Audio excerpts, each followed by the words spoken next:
Hi, in this video, we want to take a look at generalized least squares. Okay, the situation that we're interested in is when we have residuals that are possibly correlated, or we have unequal variance. Okay, so we've got three assumptions when we do linear regression. So the expected value of residuals is 0, that we have constant variance with respect to x. So sorry, constant variance of residuals with respect to x. So if you change the predictor variables, you do not, the value of the predictor variables, you do not change the residuals. And the next one is that the observations are uncorrelated. All right, well, if we're in the situation where the residuals are correlated, or we have unequal, like unconstant variance, then we can't use, or we can't trust linear regression. All right, so it's important. We can't trust everything about it. My experience is that usually you can still use the model for inference, but you don't want to, if it's giving you something weird, don't trust it. Okay, so a common situation is that let's say I collect data day after day after day after day after day. Well, if you think about it, if we're talking about, let's say, sales, if it's like the Christmas season, the sales from yesterday are probably going to be a good indication of sales today, and the sales today will be a good indicator of sales tomorrow. All right, so that means that I have correlated observations. This is normal. Temperature is a good example. If it's hot yesterday, it's probably going to be hot today. If it's cold tomorrow, it's probably going to be cold 2 days from now, right? So it's normal for us to see correlated observations. So how do we deal with this? One way is generalized least squares. All right, so let's go ahead and look at this example. So let's load the data, just using the read table. And this example is taken from the textbook, A Modern Approach to Regression with R. And the website has the code. This code is modified. I changed it up. I feel like it's easier to see what's intended with my modifications. And you can download the book for free from UCF's website or library. All right, so now let's go ahead and plot some data. So we're going to take sales and price, and we're going to make a scatter plot using logarithms.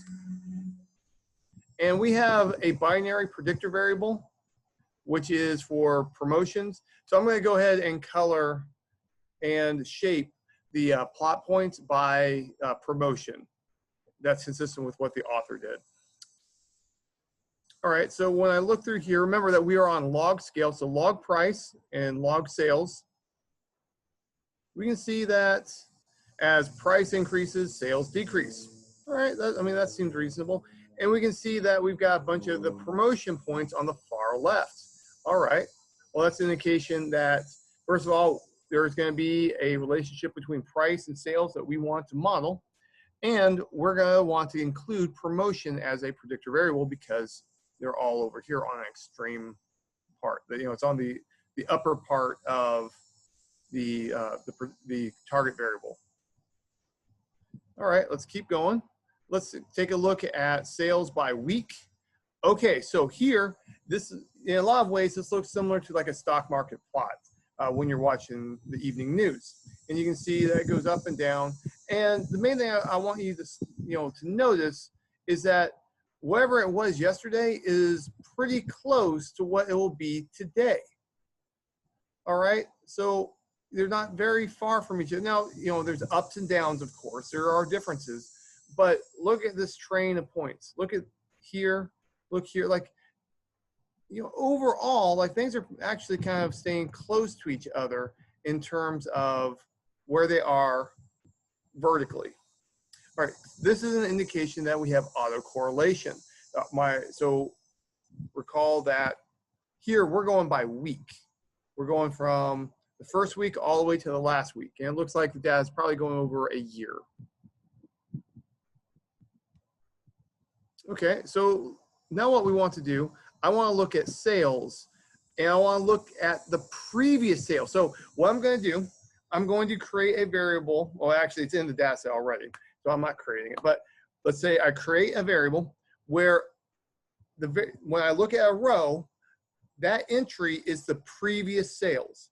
So when I look at the sales lag 1 column, I'm looking at last week's sales. If I see a trend in here, then, or if I see a trend in my scatter plot, then I know right off the back that I have autocorrelation and my linear model assumptions fail. And I cannot trust a linear model straight out of the box. All right, and we see something of a straight line. It's not like a great straight line, but you can see that the points are like kind of clumping up here. And so this puts enough like concern in my mind that I need to address this autocorrelation aspect for me to be able to model confidently. So let's do an autocorrelation plot. What this will do, this will tell me like how strong is the correlation and how far back. So it might be that when I look at sales, I might just have to look at last week's sales. I might have to look at last week and the week before. I might have to look at last week, the week before, and the week before. I need to keep on going back before I've dealt with all of the autocorrelation. So what we're going to do, we're going to take an autocorrelation plot, and what this plot shows us is basically like this many steps back. So here, this is the correlation between observations and 0 weeks ago. So an observation and 0 weeks ago is the observation itself, no lag. It'll always have a correlation of 1. Not surprising. Now here, when I have 1 along the x-axis, this is when I go 1 week back, the correlation between sales and sales from last week. Now here, x-axis value of 2, this is correlation between sales and sales 2 weeks ago. And then correlation between sales and sales 3 weeks ago, 4 weeks ago, 5 weeks ago, and so on. All right, so statisticians have figured out like a criteria for when you say that the correlation is significant. And fortunately, R just slaps down this blue line for us, lets us know where it is. And this deals with, and to get this, there's a pretty simple formula. It's in the textbook. But basically for our purpose, I'm just looking for when is it that the bar is above that dashed blue line or below? Because it could be negative correlation also. In that case, if I have a big one week, and then next week it's low, high, low, high, low, high, low extremes, it could be negatively autocorrelated. That's a possibility. So I can see that I want to go 1 week back, but not 2 weeks back, because week 2 correlation of lag 2 is below the blue line. All right, so let's go ahead and let's build a regular regression model as if we didn't know that we had autocorrelation issues. And let's just see how things look out. This way, down the road, when we're building models, if I see a pattern like this, I can pump the brakes and go, whoa, whoa, whoa, whoa. I can't do regular linear regression. I need to do something else, maybe a time series or generalized least squares. So here, let's go ahead and visualize the residuals. All right, I've got like some clumping up, but it seems relatively flat. So, it's.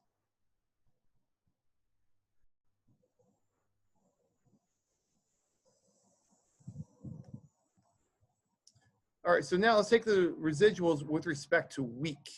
All right, and here, as I look through, I can see that I have pretty much the same pattern as we saw previously. But now, I mean, there's some change in it, but the points are kind of clumping together like they did before. I have that roller coaster pattern. When it's up, the next one's up. When it's down, the next one's down. All right, let's take a look at the box plot of the residuals by our promotion. And so we can see the box plot here. To be consistent with the other colors, I chose black, but it's kind of hard to see. But I don't really see a whole heck of a lot of difference in this. Remember, if I look at the boxes and they look like this, I don't sweat it. If the median lines are cutting into each other, or if I go horizontal from the median line, horizontal from the median line, and they cut each other's near quartile range, I conclude that they're really visually, operationally, that there isn't a difference. Hypothesis testing may or may not say that there's a difference, but usually if the median lines are clipping each other's interquartile range, then operationally it's not usually a big deal, big difference. All right, now let's look at the residuals by the fitted values. All right, and here it's not so much of an issue. And on these plots, when I'm looking at this, I feel like this is a good example of when you want to do the move 1 point trick.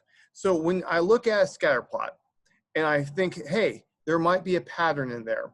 And on these plots, I'm kind of, humans really want to find patterns. Like we just want to find patterns when we look at scatter plots. And I'm looking at this and I think, oh, maybe there's something going on here. If you can pick up 1 point and move it and it changes your impression from moving one single point and moving it anywhere on the scatter plot, you don't have a pattern. That's a good rule of thumb to prevent yourself from reaching a conclusion falsely. All right, so let's take a look at the residual autocorrelation. So here we see something very similar to what we looked at earlier. And so we can see that, so here is the autocorrelation of 0 weeks back. So autocorrelation of residuals with themselves. And then this is the autocorrelation between residuals and the previous week's residual. Oh, well, that's above the blue line. So I need to be worried about that. Now, if I go residuals and 2 weeks back, I don't see a correlation. So now I know that I need to worry about 1 week back, but not 2 weeks back.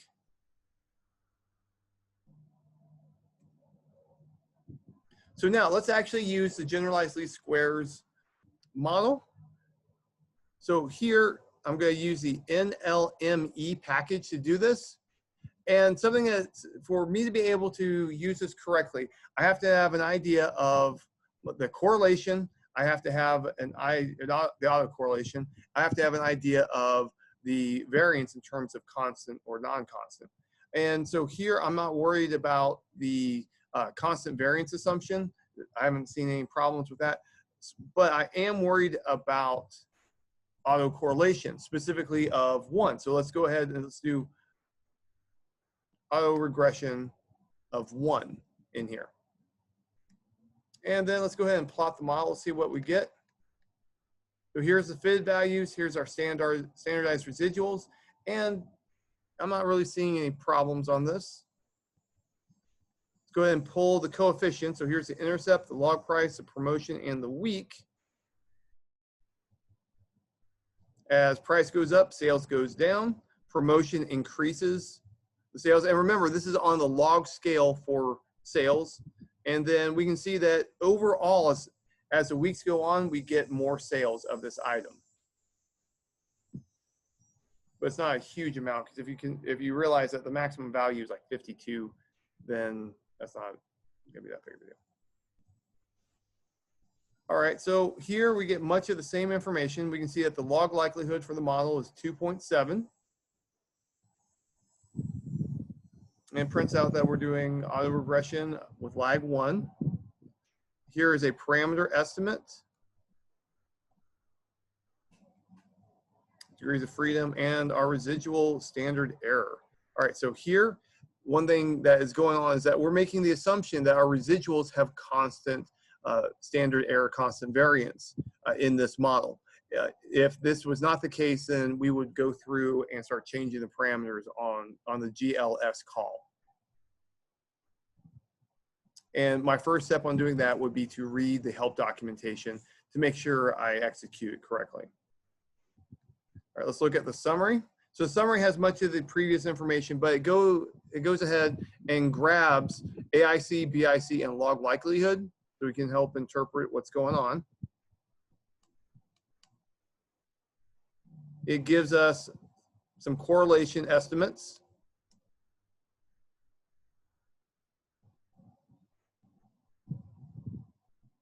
And abbreviates things for us. Standardized residuals, all right.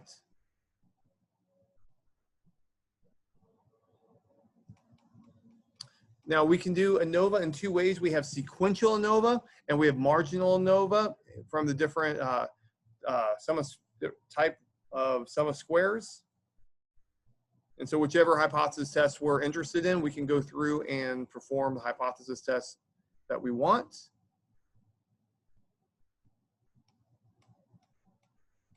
All right, now the get response function, what it does is, it gets the response variable for us off of this.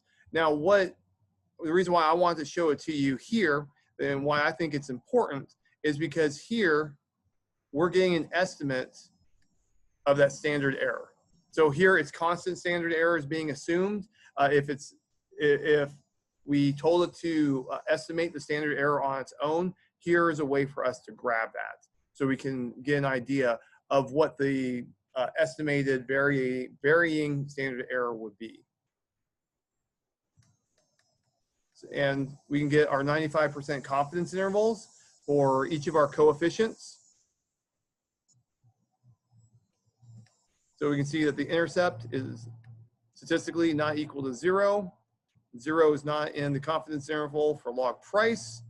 For motion, does not include 0 in the interval, and weak does not include 0 for the slope confidence interval.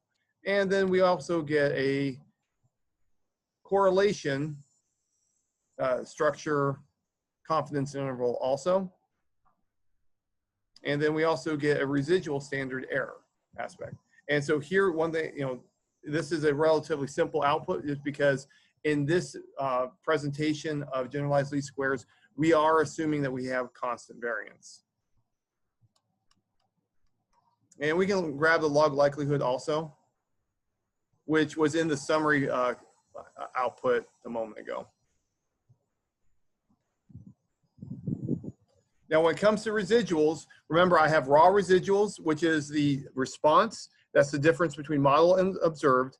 I have normalized, is where we normalize, subtract off the mean and divide by the standard deviation. And then we have Pearson.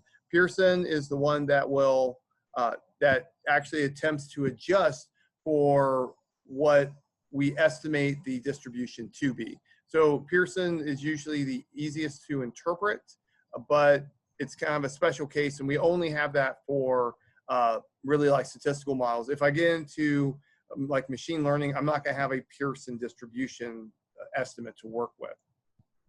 All right, so let's go ahead and look at our QQ norm plot. All right, I look here, and I'm feeling like it's close enough to a bell curve to proceed, but there's enough of a deviation that I conclude it's not actually a bell curve, but it's close enough. Most of the time when we're talking about ANOVA tests, we really just need it to look bell shaped. It doesn't actually have to be Gaussian bell shaped. There's a little bit of flexibility in there. And we can look at the autocorrelation of the residuals. Now, something I'm doing when I analyze my residuals, I'm being consistent about which one I'm picking. So if you look down here, you can see that I'm going off of the response residuals for my QQ norm, for my QQ line. It's very important that those are the same, because otherwise the line is meaningless. And then when I do my autocorrelation, I'm using the same ones. You want to be consistent. Whichever of the three you feel most comfortable with is what you should be using. And here we can see that there is like still some autocorrelation going on. So I haven't fully addressed the issue as I should. I probably would want to start like digging in and build a better model before I would launch this. All right, that's all I've got for you. Take care and goodbye.